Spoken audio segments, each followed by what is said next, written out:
Hello everyone, আসসালামু আলাইকুম। তো আমি কিন্তু ঘরে শুয়েছিলাম আর আমার বাবা আমাকে ডাকতে আসছে যে মা আসো আসো, আম।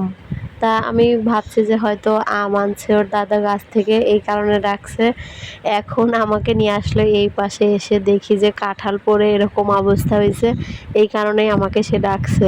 আমাদের কাছে কিন্তু মাশাআল্লাহ অনেক কাঁঠাল ধরেছিল, আর এই কাঁঠালগুলো কিন্তু খেতে অনেক মিষ্টি। আমি আগে কাঁঠাল খাইতাম না, তো এই বাড়ি আসার পর থেকে খাই, ভালোই খাই।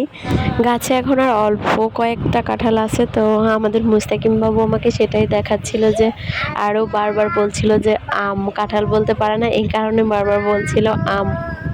আমাদের মুস্তাকিম কিন্তু কখনো কাঁঠাল খায় না, মাশাল্লাহ আজকে কিন্তু একটু মুখে দিয়েছে, তো আমাকে দেখাচ্ছিল খেয়ে। এই কাঁঠালটা কিন্তু আরও বেশি মিষ্টি হবে, কারণ এটা ছিল গাছ পাকা।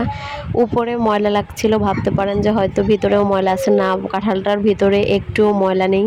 আর মুস্তাকিম তো কাঁঠালের সাথেই লেগে পড়ছে, ওইখান থেকেই তুলে তুলে নিয়ে ওই যে মাশাল্লাহ খাচ্ছে। তো ও কাঁঠাল কখনোই মুখে দেয় না, আজকেই ফার্স্ট টাইম মুখে দিল। আর এখানে আয়শা আব্দুল্লাহ দাঁড়িয়ে আছে, এরাও কিন্তু দুইজনের একজনও কাঁঠাল খায় না, ভুল করেও একটু মুখে দিয়ে দেখে না যে কেমন। আর মুস্তাকিম তো খাচ্ছে আর হাত দিয়ে দেখাচ্ছে, ওয়াও। ওর এই জিনিসটা আমার খুবই ভালো লাগে আর হাসি পায়, ও কত সুন্দর কোনো কিছু খাওয়ার পরে আবার সেটা রিভিউ দেয়। তো মাশাআল্লাহ এই মাটিতে পড়ে যাওয়া কাঁঠাল থেকে কিন্তু এক গামলা কাঁঠাল হয়েছে, এখন বাসা নিয়ে যাচ্ছি, সবাই মিলে খাবে।